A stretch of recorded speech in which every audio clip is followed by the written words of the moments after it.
നമ്മുടെ സംഘമിത്രങ്ങളുണ്ടല്ലോ നെഞ്ചത്തടിച്ചങ്ങ് നിലവിളിച്ച് പൊട്ടിക്കരഞ്ഞോണ്ടിരിക്കുക കേട്ടോ. ഇവന്മാരുടെ രോധനം കാണുമ്പോഴത്തേക്ക് സത്യം ഇത്രയും ഗതികെട്ടവന്മാര് ഈ ഭൂമി മലയാളത്തിലുണ്ടാവില്ല. കഴിഞ്ഞ ദിവസം ഈ ക്ലോസറ്റ് ഹാരിഫ് ഇവിടുന്ന് ഫ്ലൈറ്റും പിടിച്ചെങ്കിൽ ലണ്ടനിൽ പോയി അണ്ണാക്കിൽ അടിമേടിച്ചത് നമ്മളെല്ലാരും കണ്ടല്ലോ അല്ലെ. ആ നിപ്പൊക്കെ കാണുമ്പോഴത്തേക്കുണ്ടല്ലോ ഇപ്പോഴും സത്യം പറയല്ലേ ചിരിച്ച് പണ്ടാരം അടങ്ങണം. പക്ഷെ ഇതൊക്കെ സംഖ്യകൾക്ക് സഹിക്കൂല. കാരണം സംഖ്യകൾക്ക് വേണ്ടി രാപ്പകലില്ലാതെ കഷ്ടപ്പെട്ടുകൊണ്ടിരിക്കുന്ന ഈ മരവാണം ക്ലോസറ്റിന് എന്തെങ്കിലും സംഭവിച്ചു കഴിഞ്ഞാൽ ലവ്മാർ സഹിക്കൂ? അവന്മാർ സഹിക്കത്തില്ല. അപ്പൊ ഖുർആനിലില്ല, ഹദീസുകളിലും ഇല്ലാത്ത ഏതോ ഒരു വാചകം എടുത്തോണ്ട് വന്നിട്ടാണ് ഇവിടുത്തെ സംഖ്യകളെയും കാസയൊക്കെ ഊമ്പിക്കുന്നത് പോലെ അവിടെ പോയിട്ട് നല്ല ആൾക്കാരുടെ അടുത്ത് പറഞ്ഞപ്പോഴത്തേക്ക് അവരടിച്ച് എൻ്റെ അണ്ണാക്കി തന്നെ കയറ്റിക്കൊടുത്ത ആ കാഴ്ച നമ്മളെല്ലാവരും കണ്ടതാണല്ലോ. ഇസ്ലാമിൽ സ്വന്തം മകളെ വിവാഹം ചെയ്യുന്നതുകൊണ്ട് കുഴപ്പമില്ല. ആരാണ് ഈ പറഞ്ഞത് അത്തരത്തിലുള്ള ഹദീസൊന്നും ഇല്ല എന്ന്, അല്ലെങ്കിൽ ഖുർആനിലില്ല എന്നൊക്കെ ആരാണ് പറഞ്ഞതെന്നൊക്കെ പറഞ്ഞുകൊണ്ട് ഇതുപോലത്തെ മരവാണം സംഖ്യകൾ സത്യത്തിൽ ഒരു സമുദായത്തെ ഇത്രയധികം ഇകഴ്ത്തി കാണിക്കുകയും ഈ സമുദായം എന്താണ് ഇവരെ ചെയ്തത് എനിക്ക് മനസ്സിലാക്കാൻ സാധിക്കുന്നില്ല. സ്വന്തം മാതാവ് മരണപ്പെട്ടപ്പോൾ ആ മാതാവ് ജിഹാദികളുടെ കൂടെ ഹൂറന്മാരുടെ അടുത്ത് പോയെന്ന് പറഞ്ഞ പിഴച്ചു പറ്റ ഈ സന്തതിയുടെ വാക്കും കേട്ടിട്ട് ഈ സംഖ്യ മരവാണങ്ങൾ അത് ഏറ്റുപിടിച്ചുകൊണ്ട് സോഷ്യൽ മീഡിയയിൽ വന്നുകൊണ്ട് കുരയ്ക്കുമ്പോഴത്തേക്ക് നാണവും മാനവും ഉളുപ്പും വേണോടാ നിനക്ക്. ഒരു മതത്തോടുള്ള അന്ധമായ വിരോധം മനസ്സിൽ വെച്ചുകൊണ്ട് ഇങ്ങനെയൊക്കെ പറയണമെന്നുണ്ടെങ്കിൽ അണ്ടിമുക്ക് ശാഖയിൽ പോയി സ്വന്തം അമ്മയും പെങ്ങന്മാരെയും തിരിച്ചറിയാൻ വയ്യാത്ത നിന്നെപ്പോൾ പരമ ചെറ്റകൾക്ക് മാത്രമേ ഇങ്ങനെ പറയാൻ സാധിക്കത്തുള്ളൂ. ഞാൻ ഒരുപാട് വീഡിയോകൾ ചെയ്യുന്ന ഒരു വ്യക്തിയാണ്. പക്ഷെ ഞാൻ ഇന്നേ വരെ ഒരു മതത്തെ കുറിച്ചിട്ടോ ആ മതത്തിന്റെ വിശ്വാസങ്ങളെ കുറിച്ചിട്ടോ അവരുടെ ആചാരങ്ങളെ കുറിച്ചിട്ടോ ഒരൊറ്റ വീഡിയോ നീയൊക്കെ എൻ്റെ ഇതിൽ കാണിച്ചു തരാമെങ്കിൽ ഞാൻ ഇന്നുകൊണ്ട് ഈ പരിപാടി നിർത്തിയാനങ്ങ് പോകും. എടാ, രാഷ്ട്രീയപരമായിട്ട് നമുക്ക് വിമർശിക്കാം, ഒരു വ്യക്തിയെ നമുക്ക് വിമർശിക്കാം. പക്ഷെ ഈ കാണിക്കുന്നത് തന്തയും തള്ളയും തിരിച്ചറിയാത്ത പിഴച്ചുണ്ടായിട്ടുള്ള പിഴച്ചോളികൾ ഇവന്മാരാണ് ഈ വന്നിരുന്നുകൊണ്ട് കുരയ്ക്കുന്നത്. എൻ്റെ പ്രിയപ്പെട്ടവരെ, ഇവൻ വിട്ട വളിയും പൊക്കിപ്പിടിച്ചുകൊണ്ട് വന്ന ഈ നാറികളുടെ ഈ കുരയ്ക്കലും നിങ്ങളൊന്ന് കേട്ടു നോക്കൂ. ഹാരിഫ് ഹുസൈൻ, എന്താണ് കോയ ഇജ്ജിങ്ങനെ ബേജാറാവുന്നത്? ഞമ്മന്റെ രക്തത്തിലുള്ള മോളെ നമുക്ക് കല്യാണം കഴിക്കാൻ പറ്റൂലെന്നേ ഞമ്മടെ പുസ്തകത്തിൽ എഴുതി വെച്ചിട്ടുണ്ട്.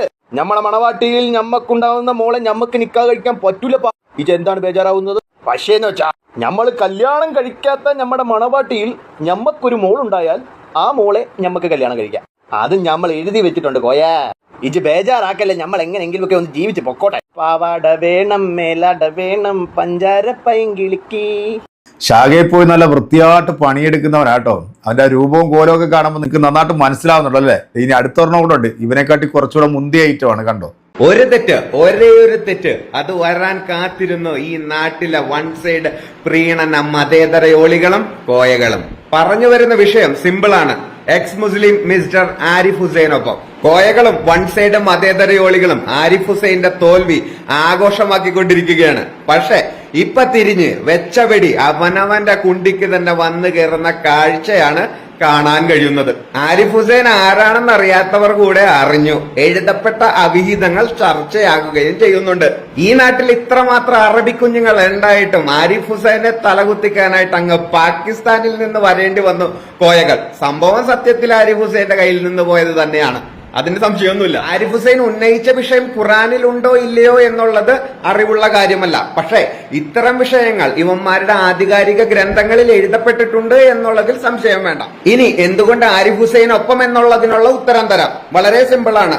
ഒരു മൈല് മതവും വിമർശനത്തിന് അതീതമല്ല എന്നുള്ള കാഴ്ചപ്പാട് തന്നെയാണ് ആരിഫ് ഹുസൈനൊപ്പം എന്ന നിലപാടിൽ ഉറച്ചു നിൽക്കാൻ കാരണം. അതോടൊപ്പം തന്നെ അഭിപ്രായങ്ങൾ പറയാനുള്ള സ്വാതന്ത്ര്യം ഭരണഘടനാപരമായിട്ട് നമുക്ക് ഓൾറെഡി ഉള്ളതാണ്. മതത്തിന്റെ മാറേണ്ട തൊലിഞ്ഞ വ്യവസ്ഥിതികളെയും ദുരന്തങ്ങളെയും അഡ്രസ് ചെയ്യുമ്പോൾ ചിലർക്ക് ഉണ്ടാകുന്ന കുത്തിക്കഴപ്പുണ്ടല്ലോ, ഏത് വർഗീയവാദിയാക്കുക, സംഘിയാക്കുക, ക്രിസംഘിയാക്കുക, മൂരിയാക്കുക, കോയാക്കുക ഇത്യാദി കൊണവധികാരങ്ങളുണ്ടല്ലോ, മടക്കി നാലായി മടക്കി മറ്റോടത്ത് വെച്ചുകൊള്ളുക. ഇതിനുള്ള മറുപടി ഇതും കൂടെ കണ്ടിട്ട് ഞാൻ കൊടുക്കാം. കൊള്ളാല്ലേ, ഇതാകുമ്പോൾ എത്ര നല്ലതാ, ഭയങ്കര ടേസ്റ്റാണ്. ഇതുകൊണ്ട് എന്താണെന്ന് വെച്ചാൽ രണ്ട് ലാഭമുണ്ട്. നല്ല ഒടുക്കത്തെ ടേസ്റ്റുമാണ്, പണവും ലാഭം.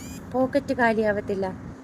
രാവിലെ വരിക, മുക്കുക, തിന്നുക. സ്വന്തം മോള്, മോന്റെ മോള്, മോളെ മോള്, ആ കീപ്പട്ട് എത്ര പോയാലും വേണ്ടിയില്ല. എന്നാൽ സ്വന്തം മോളെ കൂട്ടത്തിൽ നിന്ന് ഹറാമില്ലാത്ത ഒന്നുണ്ട്. അതാ ലാ മഖ്ലൂഖത്തിൻ മിമ്മാഇ സിനാഹു. ഒരു പുരുഷൻ ഒരു സ്ത്രീയുമായി വ്യഭിചാരത്തിൽ ഏർപ്പെട്ടു. ആ വ്യഭിചാരത്തിൽ ഈ പെണ്ണ് ഒരു പെൺകുട്ടിയെ പ്രസവിച്ചു. ഈ പെണ്ണിനെ ഇവൻ തന്നെ വ്യഭിചരിച്ചിട്ടുള്ളൂ, മാറെ ഒരാളും ലൈംഗിക ബന്ധത്തിൽ ഏർപ്പെട്ടിട്ടേ ഇല്ല. അപ്പൊ ഈ കുട്ടി ഇവന്റെ ബീജത്തിൽ നിന്ന് ജനിച്ചതാണെന്ന് ഉറപ്പാണ്. എന്നാലും ആ കുട്ടി ഇവനെ സംബന്ധിച്ച് മഹറമല്ല, അന്യ പെൺകുട്ടിയാണ്. കാണാൻ പാടില്ല, തൊടാൻ പാടില്ല, കെട്ടലാലാണ്, ഓള് മഹറമല്ല. നിങ്ങൾ ഈ കാണുന്ന ഇമാം ഷാഫിയുടെ ഏറ്റവും പ്രസിദ്ധ ഗ്രന്ഥമായ കിതാബുൽ ഉമ്മിന്റെ 9-ാം വാല്യാണ്. ഇതിന്റെ 243-ാമത്തെ പേജിൽ ഇമാം ഷാഫിയുടെ ഏറ്റവും പ്രമുഖനായ ശിഷ്യൻ ഇമാമുൽ മുസനിയുടെ മുഖ്തസറുൽ മുസനി ചേർക്കപ്പെട്ടിട്ടുണ്ട്. ഇതിൽ പറയാണ്, തന്റെ ശിഷ്യനായ മുസനി ഗുരുവായ ഇമാം ഷാഫി പറഞ്ഞതായിട്ട് പറയാണ്, അക്റഹു ലഹു ഫിൽ വറഇ അൻ യൻകിഹ ബനാത്തില്ലദി വലദഹു മിൻ സിന. ഒരു മനുഷ്യൻ അദ്ദേഹത്തിന്റെ പുത്രിമാരെ വ്യഭിചാരത്തിൽ പിറന്ന പുത്രന് വിവാഹം ചെയ്തു കൊടുക്കുന്നതിനെ ഞാൻ വെറുക്കുന്നു.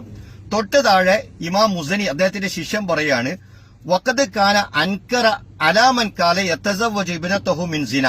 ഇമാം ഷാഫി എതിർത്തിട്ടുണ്ട് ഒരാൾക്ക് അദ്ദേഹത്തിന്റെ വ്യഭിചാര പുത്രിയെ കല്യാണം കഴിക്കാം എന്ന് പറയുന്നതിനെ ഇമാം ഷാഫി എതിർത്തിട്ടുണ്ട്. ഇമാം ഷാഫി ജനിച്ചത് 763-ലാണ്, അതായത് 1258 വർഷങ്ങൾക്ക് മുമ്പ്. ഇതാണ് ഇമാം ഷാഫി സത്യത്തിൽ പറഞ്ഞത്. അപ്പോ ഖുർആനിലില്ല, ഒരു ഹദീസിലില്ല, 3 മദ്ഹബുകളില്ല. ഇമാം ഷാഫിയാട്ടെ ഇങ്ങനെയാണ് ഈ വിഷയത്തിൽ പറഞ്ഞിരിക്കുന്നത്. കാര്യം വളരെ വ്യക്തമാണല്ലോ. സംഘിക്കുട്ടങ്ങളെ, നിങ്ങൾക്ക് കാര്യങ്ങൾ വ്യക്തമായിട്ട് മനസ്സിലായല്ലോ അല്ലെ? ഈ ഹാർപ്പിക് എന്ന് പറയുന്ന ഈ ഓളി സമൂഹത്തിന്റെ ഇടയിൽ വിഭാഗീയതയും ഭിന്നിപ്പും ഉണ്ടാക്കി ഇവിടെ വർഗീയ കലാപങ്ങൾ സൃഷ്ടിക്കാൻ വേണ്ടി സംഘപരിവാറിൽ നിന്നും കാസയിൽ നിന്നും അച്ചാരം വാങ്ങിച്ചിട്ട് ഈ കാണിക്കുന്ന തെണ്ടിത്തരവും തെമ്മാടിത്തരങ്ങൾക്ക് കുടപിടിച്ചു കൊടുക്കുന്ന നിന്നെപ്പോലുള്ള പരമ ഓളികൾ, നിന്നെപ്പോലുള്ള വിഡ്ഢി കൂഷ്മാണ്ഡങ്ങളാണ് ഇങ്ങനെ സമൂഹ മാധ്യമങ്ങളിൽ വന്നുകൊണ്ട് വീണ്ടും വീണ്ടും വിദ്വേഷം വിളമ്പിക്കൊണ്ടിരിക്കുന്നത്.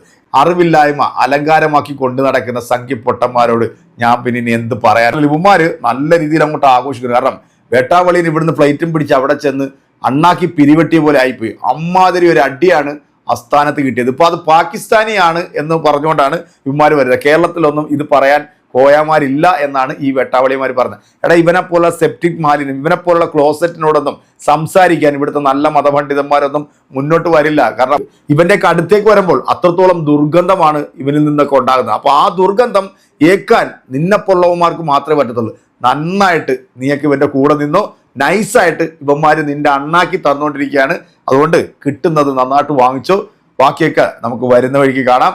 അപ്പം എൻ്റെ പ്രിയപ്പെട്ട പ്രേക്ഷകരെ, വീഡിയോ കണ്ട നിങ്ങൾ കൃത്യമായിട്ട് ഈ മരവാഹനങ്ങൾക്കുള്ള മറുപടി കൊടുത്തേക്കുക. അടുത്തൊരു വീഡിയോയിൽ നമുക്ക് വീണ്ടും കാണാം. അതൊരിക്കൽ എല്ലാവർക്കും ബൈ.